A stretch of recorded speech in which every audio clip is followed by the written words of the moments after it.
Oh, sorry. Oh. Yo, what's up, Rugrats Podcast? What is up, Rugrats Podcast? Episode 25. It's been a little bit. Probably around, what, 12, 13 days? No, like 2 weeks. Or, 12, 13 days. Alright, I'm cutting that out. No, we can keep it on. Yeah. It shows our vulnerability. It's been about 2 weeks, guys. We're sorry for the lack of uploads. But we've been bugging a little bit. We've both been very busy. And it's been hard for the podcast to take priority over a few other things. And Eddie just lost in the final 8 of his basketball tournament. It was all my fault. It was all your fault. No. Low-key. What'd you go, 1 for 12? I went over 11. Really? Yeah. Oof. Nah, you're good, bro. Nah, it's a tough game. We'll get him next year. Yeah, next year. All right. So today's episode, we felt that it was appropriate to talk about self-sabotage and procrastination, and then go into goal setting and taking action. Yeah. So, all right. Self-sabotage. You brought this up to me, so what was your thoughts behind it? So the reason why I wanted to have this podcast prompt is because for my birthday, Mrs. Verse, who's a very loyal podcast watcher. Yes. I think she's probably our most loyal. In the top 0.001% of Rugrats watchers. Yeah. Yeah, and she gave me a book. It's about The Mountain Is You, and it's actually about overcoming self-sabotage. I've read like 17 pages of it, so I don't have enough to say in the book about what the full substance is. Yeah. But the book is pretty much about turning your self-sabotaging. And like we said before in the prior episode, like going down like the chain link and finding your weak points and where you're ruining yourself, where you're sabotaging yourself, and cutting it out and switching it. Which is also in line with what the book you recently started reading, Atomic Habits. Yeah, definitely. I think a great example that Atomic Habits gave was that it's a bunch of just tiny little BBs. There's not one big silver bullet because of just say you had one bad habit or whatever, and you changed, or like say you had one little bad, like little tiny guilty pleasure, right? That was like a minute a day or whatever, right? That seems very minuscule, but in a longer time horizon of when your life compounds, that compounding effect over the long span turns into huge difference in your life. For example, the example that Atomic Habits gave was, say you were taking off from Logan Airport, right? And you moved the airplane, or say you were taking off from Logan Airport and wanted to go to Las Vegas. And you moved the airplane's trajectory 18 inches to the left or something like that. You would end up in like somewhere in South Mexico, and that's a crazy distance. And so that just gives you a perspective of like how big a small change can actually do, so in the bad and in the good. And literally just 1% every day is if you were to get 1% better every day, that compounds to, at the end of the year, a 34x in your whatever you're measuring. So that's the crazy kind of perspective change of creating good habits. And so I think that gives like a really good kind of perspective of people who don't really see like these small changes making any effect in their life. They make huge effects. So all you have to do is just kind of take it one step at a time and just get 1% better every day. And then by the end of the year, and you have so many years in your life too, right? And so like by the end of 10 years, that 34x could compound into, I'm just gonna do like this is a total guess, but like using a compounding principle, probably like fucking over like 1,000x. Don't make or yourself whatever. look stupid, bro. Yeah. No, but probably like 1,000x. Yeah, which is crazy over a 10-year time horizon. Yeah. Like if you really think about it. Now, did you just do the compound interest in your brain? Yeah, I'm just him. The whole function. Put that in there. Yeah. Do you have autism? No, my older brother James, he could probably do that though. Like this. I'm dead serious. And get it like by the 10th decimal point. Compute it in his brain. Yes, like you like plug in the variables. Yeah. Sorry, that's hella funny. I know. What you said about the plane, that actually makes a really good visualization on why you need to stop doing like degen activities. And why these minuscule things that you don't think are are affecting you at all, like maybe like snacking a little bit here and then, actually make a huge difference in your life. They snowball big time. Yeah. And I'll get into one of my own personal anecdotes from this. It's my phone usage and like at the end of tasks. So I never go home and lie down in my bed and go on my phone. I'm just not one to do that. Yeah. But what I do is after I'm like eating a meal and I'm done eating, I'll sit on my phone and scroll like while I'm finishing the last few bites of my meal. Yeah, for like 5-10 minutes. Doesn't seem like a long time. And getting into the topic of self-sabotaging, it's like my brain is compensating for my lack of self-control. Not compensating, but it's sabotaging me on purpose and taking advantage of my lack of self-control to where, I like to be stimulated while I'm eating food. And when I'm on my phone while eating, I feel like I'm not really wasting any time. Because, I just be using this time to eat anyways. But I end up dragging out my meal like an extra 15 minutes. Yeah. And not only does that habit kind of snowball and push on my trajectory, but also the internal of my brain. Like being on your phone inherently just like crushes your motivation, crushes your drive, and just ruins your linear structure of what you need to get done. Rather than me just eating, getting done, going on to the next thing. Yeah, and like that 15-minute example, over a long time horizon, like a year, that doesn't even seem that long, right? Those 15 minutes turn into 750 minutes, something like that. Yeah. Around there, roughly, maybe like more in the 900 range. Yeah. But 900 minutes of one tiny skill that you could have tried to learn in the meantime would I think I heard this from Alex Hormozy, but most people, or you learn the most about one sort of skill in the first 20 hours of learning it.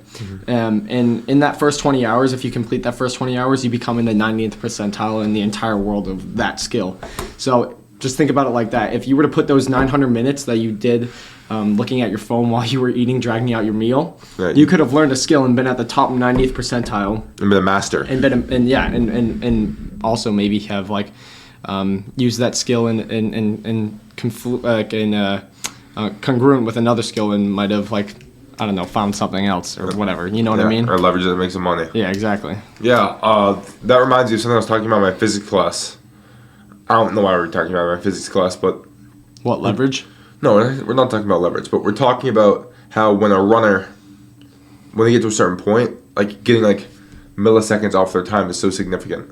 Because what happens is all these runners put in the work, and they're pretty much all even. So the only way to pass them through, except for genetic super advantages, is going to be putting in an insane amount of work just to get a tiny bit better. Yeah.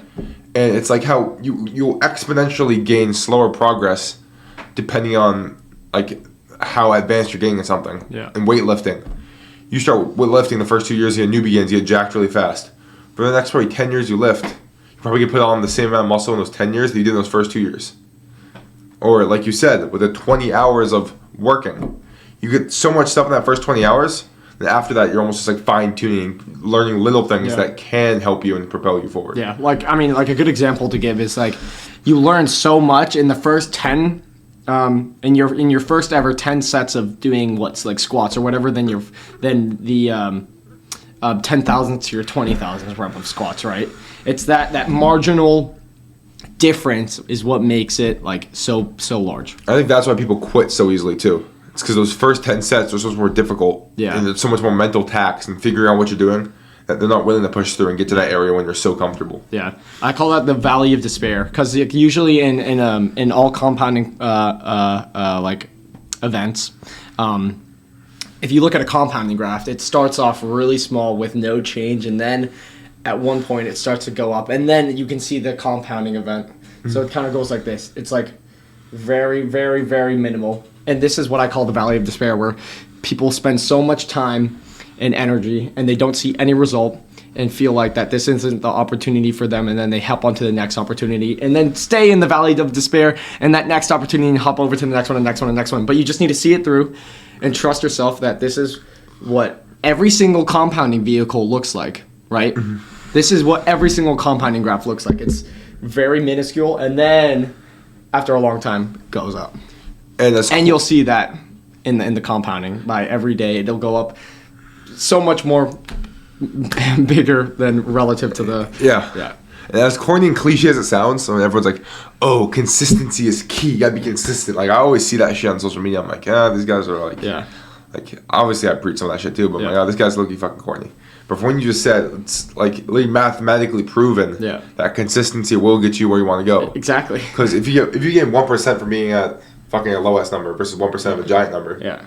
The difference is insane. Yes. Like 1% of a million is so much bigger than 1% of 10. Yeah. And like so you kind of have to think about it like that. Yeah. So you can apply it to anything. You can apply it to working out. You can apply it to learning a skill. You can apply it to bad habits, which can also, exactly. If you get 1% worse every day, you get by the end of the year, that's I think a 99% decline. Yeah. Which is insane. You'll have to go up 1,000% the next year, or even more. 10,000%. And whenever you don't ask us about the short math. Yeah, exactly. Like shorting a commodity or something. Oh yeah.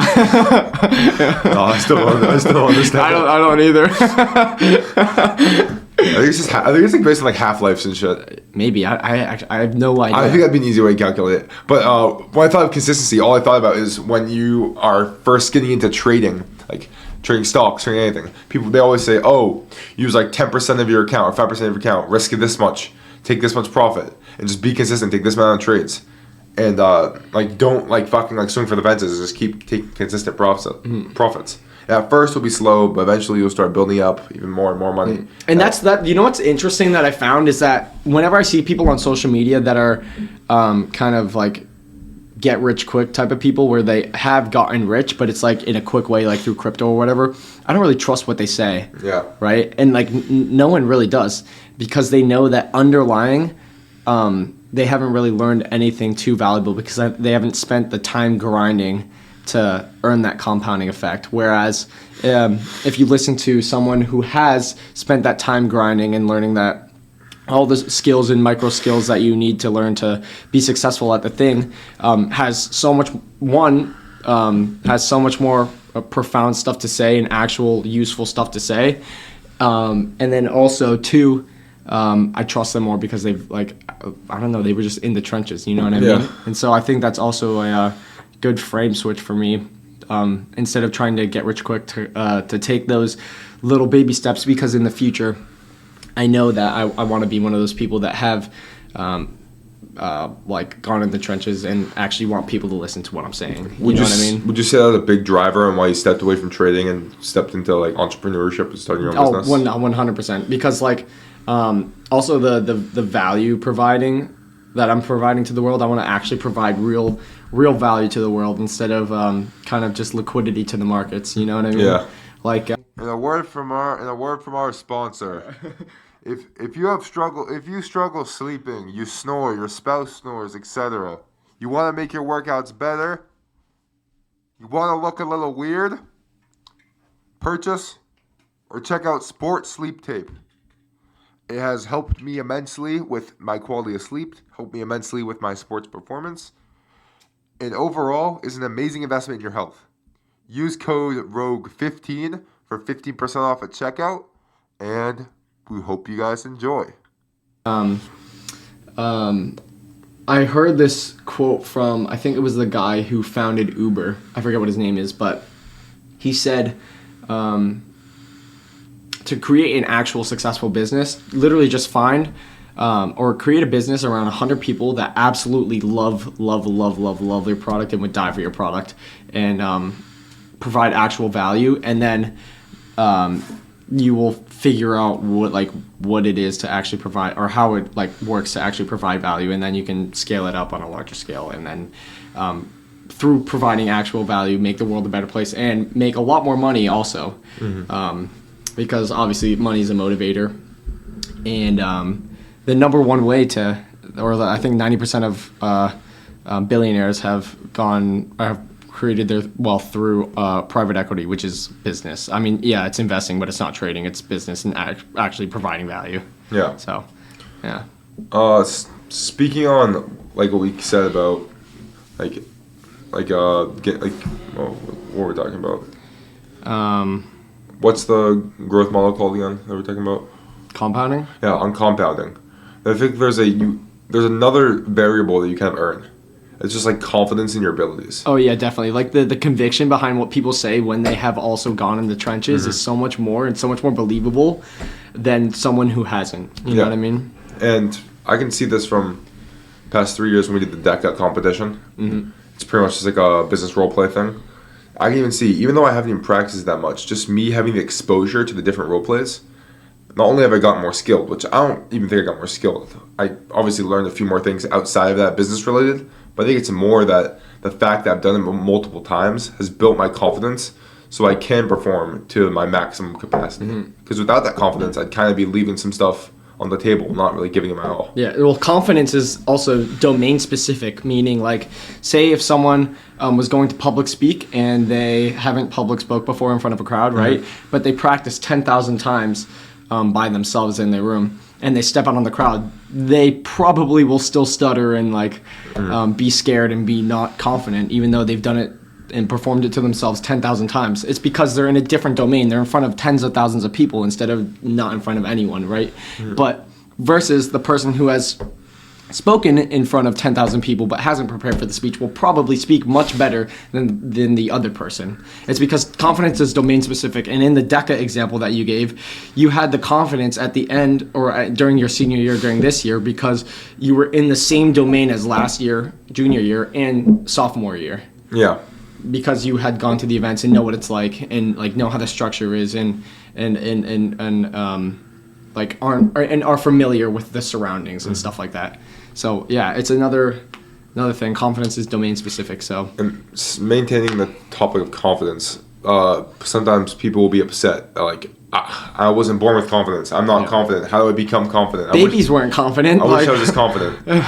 So how I think of how to become confident is just exercising that confidence muscle, like pretending like you're confident, faking it till you make it, and exercising that muscle to get out of your comfort zone, so you're perpetually comfortable in that uncomfortable area, expanding your horizons and making it that you're pretty much ready for anything. Like I'm gonna give a sport example, like basketball, like taking a game-winning shot or just being able to take like difficult shots. Yeah. If you don't take those shots at all, you're not going to feel confident taking them. Yeah. But if you're constantly practicing like absurd, like turn around, like fadeaway jumpers and hitting them consistently, hitting them in games and consciously, physically, and mentally like exercising that, you're going to feel more confident taking the shot.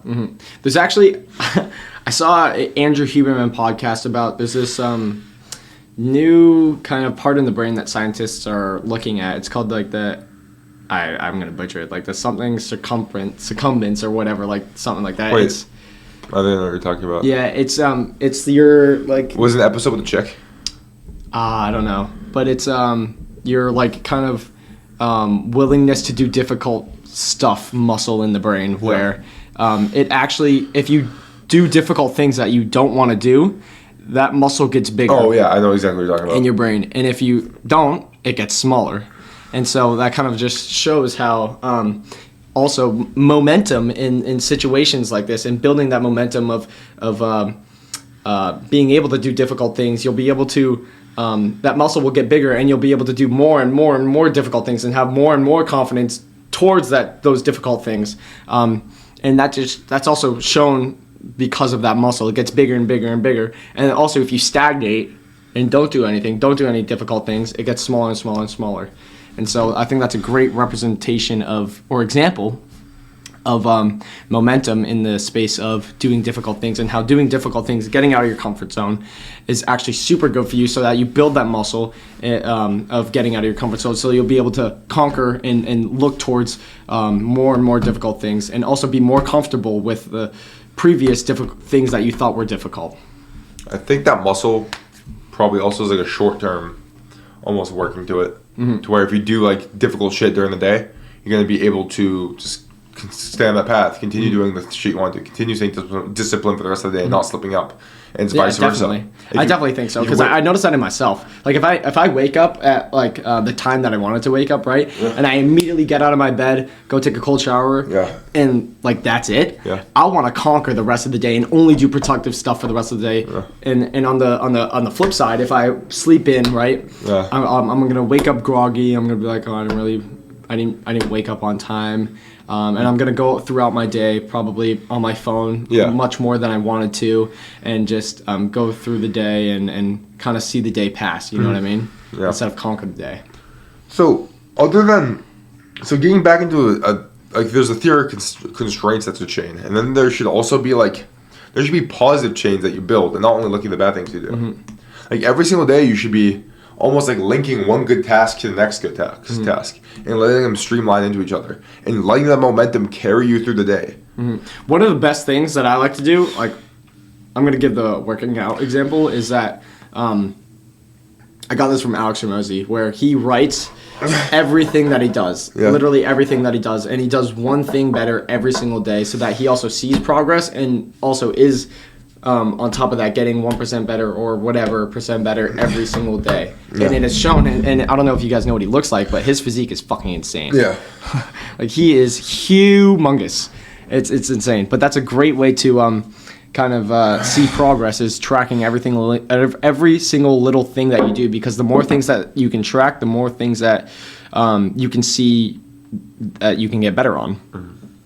So I think tracking your day, tracking everything will give you a good perspective of where you're at and a good benchmark, and also where you can see you can get better every single day. Yeah, I can give kind of a little bit of a personal thing. Is like you said, writing down what you're gonna do prior. No, he just says like he has a for his workouts, he has a notebook, and he just sees what he did the last time. Workout journal. Yeah, his workout journal, and he'll do something like he'll replicate the entire thing, and then on his like last rep, he'll do one more rep or something like that. So it's just like progressive overload and shit. Yeah, kind of. Yeah, that's cool. I've seen. But he does that every single day and gets 1% better every single day by doing like one rep more or putting on one more pound of weight or whatever on a certain exercise. And that, once again, that consistency is killing the game. Yeah. Not only is it helping him gain his muscles, but compared to everyone else that's not doing that, he's probably became marginally so much bigger. And it's also those little BBs that build up. Like that doesn't seem like a lot in that moment, but there's no silver bullets. He's not gonna go from 225 to 505, right? Because that is quite literally impossible. If his max was 205 or 225 and he goes to 505, he's not gonna hit that. He might tear a pec, right? But it's those tiny little BBs that compound over time, where if you implement those and take action on those tiny little BBs, you will see in the end that massive change. There is no silver bullet, only tiny little golden BBs. And especially in fitness, I think people sometimes seem to get too into the specifics. And I think this is another method of self-sabotage that people implement subconsciously. It's where they get really, really nervous about their form, their execution, which exercise is right. Do I have the right protein powder? Do I have the right pre-workout? Do I have the right energy drink? Am I hydrated enough? Etc. All that stuff will be helpful. And maybe over time, if you're doing all those things, you might become 10% better over the course of 5 years or something compared to someone else. Yeah. But if you're focusing on the fundamentals, like training hard, working through a solid range of motion, and putting more weight, doing more reps, maybe putting more attention every single week, or even just training to failure every single week, and utilizing your muscles. Compared to the person that's doing everything perfect, the gains aren't going to be night and day.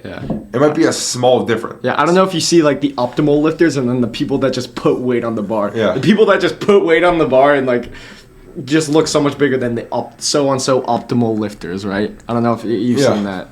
But I mean, I actually consider myself an optimal lifter. No, but so like, I'm actually offended by you saying that. No. You know what I mean? Like, I see these like kind of fitness coaches that are just like, like do every single tiny little like speck right, and like, you know what I mean? But then like it's like the marginal difference is just versus the people that are focusing on the fundamentals, focusing on really pushing themselves. It's also like a good example is basketball. You can see like all the best pros focus on the fundamentals, the free throws, and all that stuff. Whereas like maybe some people that aren't the pros focus on like more put a little bit more of their attention towards like flashy shit. Yeah, exactly. Yeah, that's like Kobe. He stayed and just did like free throws, blah blah blah, whatever, just the fundamentals, layups, whatever. Exactly. That's a big thing in the EuroLeague versus the NBA basketball, is that since those guys in the EuroLeague focus on fundamentals through their like adolescent years and through like their even till like the age of 18, they became so much more skilled compared to the NBA players that are focusing on more like flashy shit. And it's been actually a phenomenon that's happening. That overseas players have been significantly better than Like Luka Doncic. Yeah, like Luka Doncic and like Nikola Jokic. Victor Wembanyama. Yeah, Nikola Jokic. Nikola Jokic. I'm trying to think of more players. Like I'm pretty sure Shea Gilgeous-Alexander. He's from Giannis. I don't know. Giannis. He played EuroLeague ball, but I don't know. His game isn't as much as like European. Yeah. You know what I mean? That's why I was like kind of questioning that, but Victor Wembanyama is definitely a big example. Definitely. Just like the way he plays, Definitely. like he makes the right passes. He's very, very like he's very crazy dexterity for his size. Yeah, it's crazy. Yeah. Back to the confidence thing. I think you were talking about like how you gain confidence is by kind of like what you said. What did you say? How do you gain confidence? Like exercising the confidence muscle. Yeah. And I'd say that's like kind of in confluence with what I think and how you build confidence, which is like it's a quote. You don't build confidence by shouting affirmations in the mirror, but by having an undeniable stack of proof you are who you say you are. Is that your favorite quote? Yeah, that's my senior quote actually. Yeah. Yeah. I say that is in confluence with what you're saying because by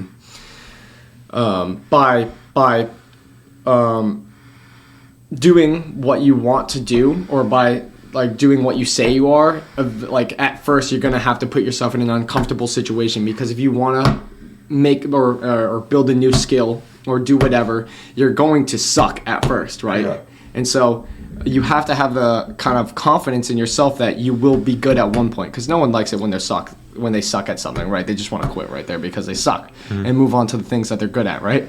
But if you're in a new skill, you have to be confident in yourself that you will be good at one point. Because if you don't have that skill, then you're never going to be the person that you want to be, right? So, yeah. I think you could probably relate to this, but I would say this is probably a reason why me and you don't really suffer with confidence issues that much. Especially, like in anything. If I'm meeting like a new person or on the basketball court, I could say these guys don't do the shit I'm fucking doing. They don't fucking do their meditation. They're not doing mobility every day. They're not playing basketball. They're not lifting weights. They're not working on their cardio. Or this other person, like, oh, they're focused on partying. Well, I'm focused on like building my skills, reading, etc. And like, so I know for a fact that I will be better. I mean, like, I don't want to say better because that's like it's demeaning and stuff like that. Sounds narcissistic, demeaning, but it's the truth. If you feel like you're on par with someone, you're gonna be able to interact better, be more confident, etc. Definitely. That's why whenever you're like, if you ever have like an inferiority to someone, I always notice that I feel like it's so much more difficult for me to talk to them because I have like a sense of insecurity and like I'm second guessing what I'm saying. Definitely. And I can sometimes see that in people when they're talking to me. I can see it in myself when I'm talking to other people. Dude, when I was talking to Alex and Mosey, that's how I felt. Yeah, right. Because I felt like I was gonna say the wrong thing, and then like he's such a nice guy, but I felt like I was gonna say the wrong thing, so I didn't ask that many questions and stuff like that. And so I kind of kicked myself around that.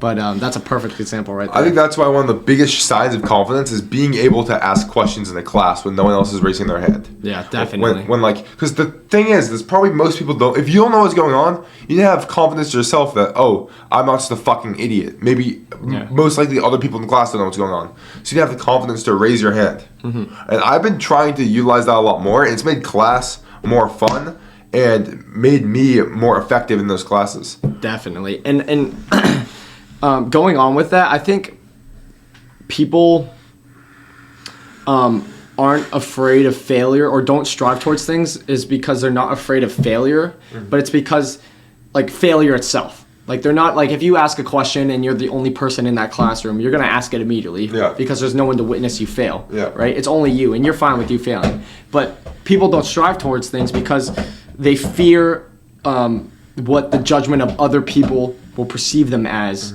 And so that's why that's what they fear, not failure itself, but the perception of what other people will think of them after they fail, and that's why they don't strive towards things. That's why they don't strive towards those goals. It's because of that. I think one of the reasons I'm still posting very consistently on the Road Grats pages and stuff is even lately because we've been kind of short on content because we haven't posted in a little bit, but I'm still finding ways to post semi-consistently, at least very consistently. Because it's not that I'm nervous about what people think about the posts. It's that I'm nervous that people will see my lack of posts. They'll think I'm slacking. And they'll see that we are contradicting the content we're pushing out there. Which is, once again, that can be seen as being insecure. But I'm kind of reinforcing my security by outworking that fear Your self-doubt. of my self-doubt. Yeah. Which is correctly relates to exactly what you're saying. Yeah, exactly. The quote. You don't build confidence by sounding affirmations in the mirror, but by having an undeniable stack of proof you are who you say you are. Outwork your self-doubt. And this, like, getting back on the tangent of kind of confidence, I think practicality is overlooked so much just because people are insecure. Oh, definitely. Like, raising your hand and asking a question. Yeah. That's just practical. Yeah. You're getting the right answer by raising your hand and seeking. Yeah. But people might not do it because they're scared what people see about them. Like working out in the gym or like mouth taped or something. Yeah. I don't do that because I'm just trying to avoid questions. I'm not trying to have people see me being weird. Yeah. So, or even just being mouth taped in general. Like, it looks fucking weird. Yeah. But the thing is, it's practical. It makes sense. Yeah. If you look into the scientific literature. Like, also, another good example of practical fucking... I keep glazing this guy, but Alex Mosey, he brings a worker's belt or thing instead of like a backpack. That's a or fantastic a example. Bag. Or no, it's called like a handyman. This is like this. There's like multiple compartments Yes, inside. that's I've exactly. seen that. Yeah. That's what he brings to his workouts. What, actually? Yeah, exactly. Because it's more optimal, more practical for him. He likes it better, but he doesn't give a shit what anyone else thinks because of how much confidence he has. And that's a perfect example of practicality over trying to impress other people, right? Yeah. And so that just shows the dynamic between like super secure people like Alex Mosey and then kind of like the rest of the world, and looking at the dynamic between both of those people and seeing like who the person you want to actually be is like. So we talked about self-sabotaging. We have talked about confidence. And kind of habit loops and stuff like that. Yeah. And so we hope that you guys and one thing that I hope that you guys take away from this video is how to learn, actually, is by taking in something, and once you go through that same kind of situation again, is the way you know that you have learned is by then doing the new behavior that you have learned. And the easiest way to get those new behaviors to start turning, get yourself to start failing so you can learn from those failures, is by constructing a goal that's somewhat out of reach. Not unrealistic, but just out of reach and will take a lot of work and take a lot of trials and tribulations. So anything that you have learned, any new behaviors that you know that you can do, that you have learned in this video, the best way that you can measure how in my way, intelligent that you are is by the next time that situation comes up, instead of doing the exact same thing that you were going to do or that you have done in the past, is instead by doing that new thing that you have learned in this video. And that's how you can also measure yourself about becoming a better person. So thank you for watching today's podcast. Like and subscribe and use code ROGUEROUTS or use code ROGUE15 at Sports Sleep checkout. Yeah. Hope you all have a great day, and like and subscribe. Like and subscribe.